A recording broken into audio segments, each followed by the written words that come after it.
In life, you have to, if you see something that needs changing, you have to make that change. You can't go through life just doing things for yourself.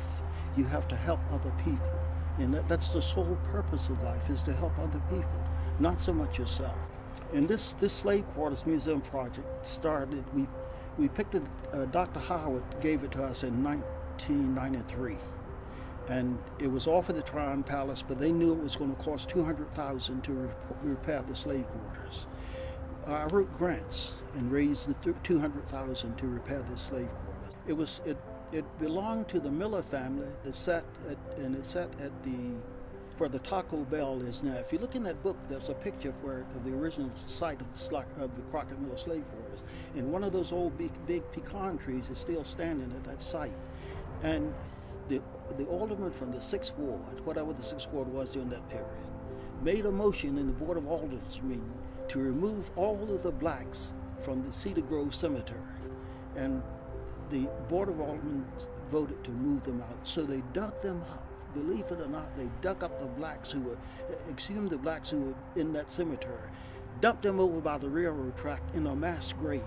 You ought to see, you should go over and take a look at that. It staggers the imagination, because the tombstones are lined up like this. In the little plot, they're dumped in a plot half the size of this room in a mass grave.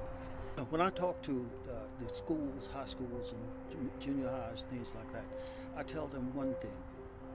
There's a big pantry someplace, I guess it's near Fort Knox, just big, this massive pantry.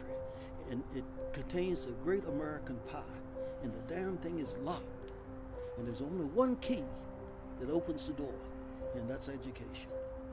If they can find the key to open that great American pantry that contains the pie, then they get that piece of the pie. I got my piece of the pie. I went to Howard. I wanted to major in pottery, but what I wanted was a job. And when we went to college in 1950, we didn't go to get an education.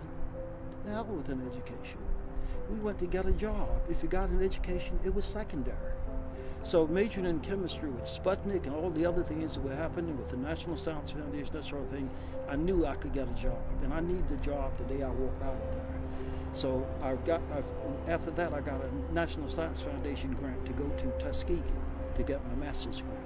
When I was on my, this is why I do the things that I do now. When I was on my way to Tuskegee with my wife and 4 children, we could not stop at the roadside picnic tables. There were no restrooms available to us during the entire trip, but we couldn't stop.